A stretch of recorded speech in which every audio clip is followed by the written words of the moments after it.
अच्छा जी, हमारा 13वां जो गोल है उसका ऑब्जेक्टिव 1 है वो definition of pressure groups. Pressure group क्या होता है? इसकी डेफिनेशन जो है वो अवेलेबल जो है सरबर साहब की किताब के अंदर भी है और मदर साहब की किताब में ज़रा ज़्यादा अच्छी डेफिनेशन दी गई है, तो मैं दोनों ही को कंसल्ट और कोट करूँगा यहाँ पे। फिर उसके बाद before starting pressure group it is important that we should understand what is interest group, क्योंकि जो इंटरेस्ट ग्रुप है उसी की डोमेन में फॉल करता है प्रेशर ग्रुप। इंटरेस्ट ग्रुप जो होते हैं they consist of those persons who a group of individuals organised they consist of those persons who are conscious of their common characteristics and aim at the promotion of those common values and articulation of their interest। ठीक है, interest group जो होता है वो naturally अमूमन एक particular area of interest जो उनका होता है वो उसके लिए वो जो है वो इंटरेस्ट आर्टिकुलेशन करते हैं। फॉर एग्जांपल वो लॉबिंग करते हैं, लाइक माइंडेड लोग जो हैं उनको कोशिश करते हैं कि उनको शामिल किया जाए अपने साथ और अपना एक जो स्ट्रेंथ बनाई जाए और फिर उस स्ट्रेंथ को यूज़ करते हुए जो उनका पर्टिकुलर इंटरेस्ट है, एरिया ऑफ इंटरेस्ट है या जो जिस चीज़ के लिए वो इंटरेस्ट ग्रुप क्रिएट किया गया है उस पर्टिकुलर इंटरेस्ट को वो प्रोटेक्ट करें और प्रमोट करें। ये बुनियादी मकसद उसका होता है। और इनका जो डिफरेंस होता है फ्रॉम प्रेशर ग्रुप ये है कि ये जो दो टर्म्स हैं ये अमूमन इंटरचेंजेबली यूज भी होती हैं, क्योंकि जो प्रेशर ग्रुप है वो इंटरेस्ट ग्रुप की डोमेन ही में फॉल करते हैं। और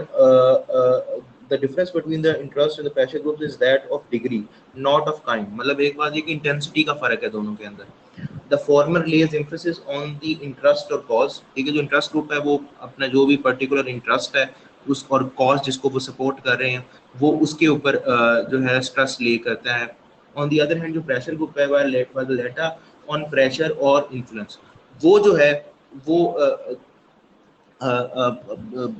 जो उसका गोल होता है वो प्रेशर टैक्टिक्स यूज करता है और जिसमें एजिटेशन हो गया, स्ट्राइक हो गई और वो प्रेशर एग्जर्ट करता है। दोनों में जो फर्क है वो इंटेंसिटी का फर्क है कि जो इंटरेस्ट ग्रुप है वो उसकी कोशिश यही होती है कि विद इन जो है वो जो एक सीधे तरीके से एक राइटफुल वे को इस्तेमाल करते हुए to protest is also considered as a right to protest जो है वो भी माना गया है कि एज राइट है। लेकिन वो ये है कि उसमें ये जो कोअर्जन कह लें आप या फिर आप कह लें कि जो प्रेशर टैक्टिक्स हैं वो इंटरेस्ट ग्रुप के अंदर नहीं होते। वो ट्राई जो through negotiations, through campaigning, through promotion of ideas और इस तरह की चीज़ें जो हैं उनके ज़रिए वो कोशिश करते हैं कि अपना जो उनका इंटरेस्ट आर्टिकुलेशन है या लाइक माइंडेड लोग हैं उनको शामिल किया जाए। ऑन दी अदर हैंड जो प्रेशर ग्रुप है दे यूजेज प्रेशर टैक्टिक्स और कोअर्जन अपने जो इंटरेस्ट है उसको प्रोटेक्ट करने के लिए। ठीक है, तो ये इंटेंसिटी का फर्क है दोनों के लिए। अब डेफिनेशन क्या है? डेफिनेशन जो है वो मैं जो लूँगा वो मैं लेने जा रहा हूँ मधुर लक्सावी की किताब से, क्योंकि वो बहुत ही आर्टिकुलेटेड किस्म की अच्छी डेफिनेशन दी गई है। तो वो कहते हैं कि a group of individuals organised for promoting their special economic and some other interests by influencing the government और अ पब्लिक ऑफिसर। ठीक है जी। इसने दो तीन बातें जो हैं this definition explains to three things about pressure group. One, it is organise. ठीक है, मतलब एक पूरे ऑर्गेनाइज और एक पूरे प्रोसेस के तहत एक एक जमात कह लीजिए, एक ग्रुप ऑफ पीपल जो हैं वो इकट्ठे होते हैं on a particular who have similar ideals about a particular thing और टॉपिक। ठीक है जी, एक तो ये कि वो ऑर्गेनाइज होता है। फिर वो जो है वो एक ख़ास स्पेशल इकोनॉमिक या कोई और इंटरेस्ट जो है वो उसको जो है वो प्रमोट कर रहे होते हैं या उसके लिए वो जो काम कर रहे होते हैं। अब मद्देनज़र रहे कि जो अगर कोई अदर इंटरेस्ट भी है तो जो उसका अल्टीमेट जो बेनिफिट होता है वो इकोनॉमिक सेंस के अंदर ही होता है, क्योंकि इकोनॉमिक्स जो है बेटा वो the greatest of the revolutions जो आए हैं ह्यूमन हिस्ट्री के अंदर में, कल पहले भी हमारा इस बात पे जिक्र हुई है, लेकिन let me reiterate my self कि ख्वाह वो फ्रेंच रेवोल्यूशन है, ख्वाह वो अमेरिकन इंडिपेंडेंस है या ख्वाह वो पाकिस्तान मूवमेंट भी है, जो बुनियादी रीज़न रही है उसके अंदर या उसको जो हुई वो इकोनॉमिक रीजन ही रही हैं। कि फ्रेंच रेवोल्यूशन के अंदर भी फ्रेंच अवाम के ऊपर बहुत सी टैक्सेशन हो गई थी, उनके लिए जिंदा रहना मुश्किल हो गया था, जिंदगियां मुश्किल हो गई थी, तो then they revolted against the जो रूलिंग क्लास है। इसी तरह अमेरिकन वॉर ऑफ इंडिपेंडेंस है, वो भी यहीं से शुरू हुई थी कि जो कुछ अर्सा पहले ब्रिटेन ने वहाँ पे एक 1750s के अंदर एक वॉर लड़ी थी, और उसकी जो कह लीजिए जो एक्सपेंसेस थे उसको उन्होंने पूरा करने के लिए जो लोकल्स हैं उनके ऊपर टैक्सेशन ज़्यादा सख्त किस्म के टैक्सेस और ज़्यादा हाई परसेंटेज ऑफ टैक्सेस लगा दिए थे, तो उसकी रिजेंटमेंट है। पाकिस्तान के अंदर भी कि जो हमारे सैलरीड क्लास थी, जो जॉब वाला मुसलमान था, नौकरी करने वाला, उसको जॉब में कोटा नहीं मिलता था, तो एक इंडिपेंडेंट कंट्री के अंदर उनकी अपनी जॉब्स है वो। फॉर एग्जाम्पल इसी तरह एक और तरफ हम चलते हैं कि जिसमें हमारे यहाँ हज़ारा सूबा बनाने की डिमांड की जाती है, या फिर साउथ पंजाब के सूबा बनाने की बात की जाती है, तो उसमें आप एक बात जो देखेंगे वो देखेंगे कि उसके अंदर भी इकोनॉमिक रीजंस ही हैं इवेंचुअली, क्योंकि आप देखिए कि वंस वो इंडिपेंडेंट बन जाएंगे सूबा, तो उसके अंदर क्या होगा कि उनकी अपना बोर्ड ऑफ रेवेन्यू बन जाएगा, उनके अपने हाई कोर्ट्स बन जाएंगे, उनकी अपनी कोटा आ जाएगा सीएसएस और दूसरी गवर्नमेंटल सर्विसेज के अंदर, फिर उसके अंदर एनएफसी के अंदर उनके एरियाज को फंडिंग मिलना शुरू हो जाएगी, सूबे को फंडिंग मिलना शुरू हो जाएगी। तो ये इसके पीछे इकोनॉमिक रीजंस ही होती हैं इवेंचुअली, इकोनॉमिक बेनिफिट्स जो मिलने होते हैं। तो ख्वाह कोई दूसरा पॉलिटिकल मैटर भी हो, ये मेरी मानना ये है कि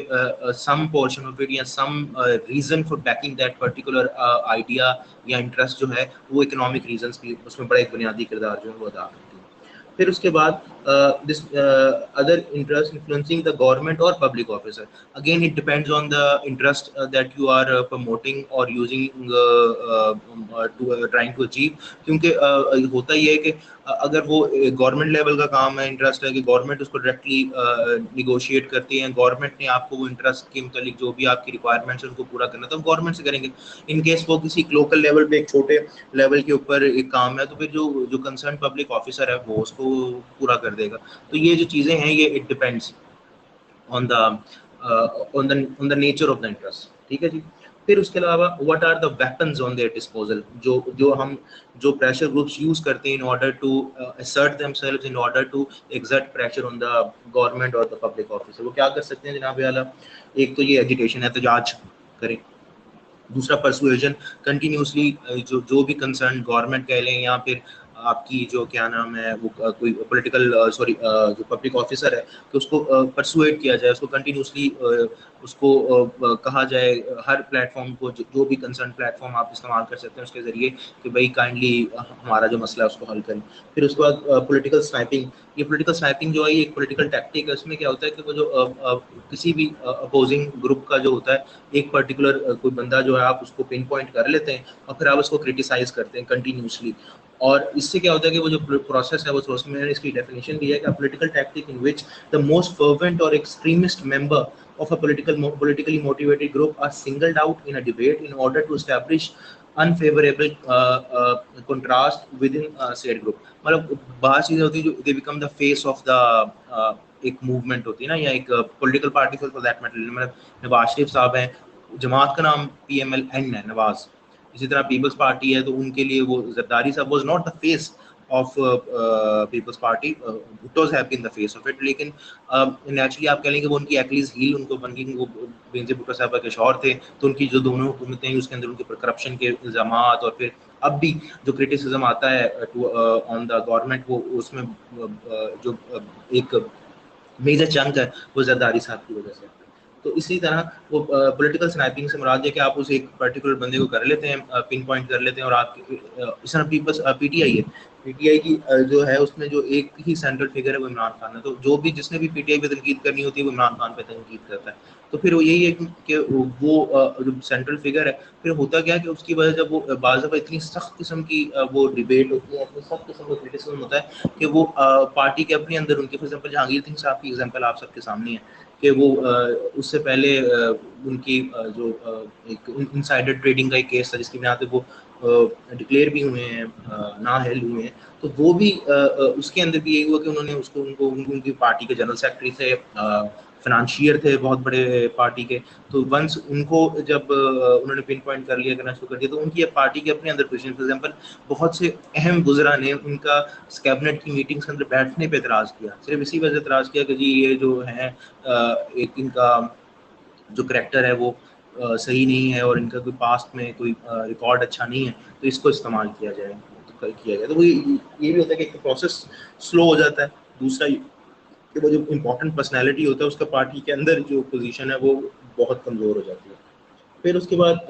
पब्लिक ओपिनियन मॉन्गरिंग, मॉन्गरिंग से बात है कि इसमें परसुएशन, प्रोपेगेंडा, इन तमाम के ज़रिए वो टेम्पर किया जाए या उसको चेंज करने की कोशिश की जाए। आप ऐसे फैक्ट एंड फिगर्स लेकर आएँ, फॉर एग्जाम्पल क्रिटिसिज्म जो पॉलिटिकल स्नैपिंग की हो रही है, तो आप ऐसे फैक्ट्स एंड फिगर्स लेके आएँ जिसके अंदर जो पब्लिक ओपिनियन है उसमें चेंज आना शुरू है और वो आपकी फेवर में आना शुरू हो जाए। और इसी तरह फिर ब्राइबरी भी to some extent people go to the lengths के वो ब्राइबरी तक जो है वो करते हैं और रिश्वत तक इस्तेमाल करते हैं अपने मकसद को हासिल करने के लिए। तो ये डेफिनेशन है।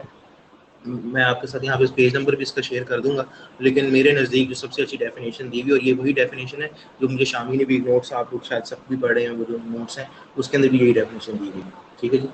शुक्रिया।